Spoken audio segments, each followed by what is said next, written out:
In this video, it's going to be a follow-up to my last video where you can find the indicators listed.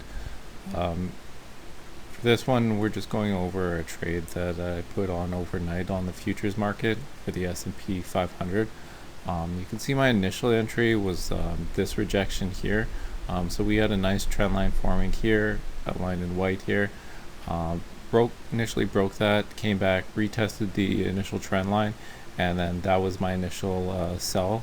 So I took this sell, and you can see here my stop loss was above the recent high, and then this was basically my entry zone from that sell indicator.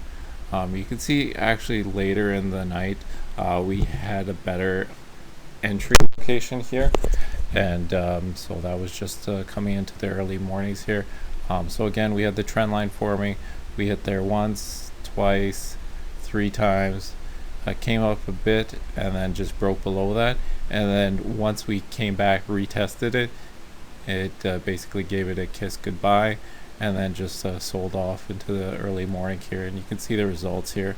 So that's the kinds of moves we want to basically chase and grab when we see it. So basically, you trend line forms, breaks that initially, comes back, retests, and then you get the rejection off that trend line here. So this was actually a better entry if I was up at 6:30 in the morning. Yeah, probably could have caught that. But initially just banking the initial entry here from later on the night. So just to give an idea of what kind of move that was off of that sell indicator, we'll just go here. So it's down 0.67% off of that one move there. And so we'll just close that out for a profit here. You can see just doing one contract, it was up $35 here. So a nice little gain here, and just close that position here.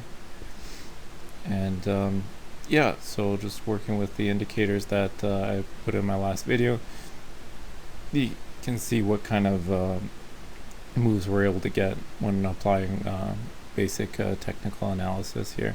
And you can see the TTM squeeze rolled up and then just came down along with the sell indicator here.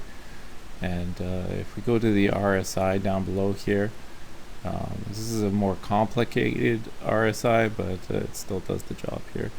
So that's our initial trend line break here. So just from that point here and this one, and that would be the rejection area. And you can see the subsequent sell off there as well. You can see on the RSI. And that's just a quick update to the trade that I put on overnight on the futures market. Thanks for watching.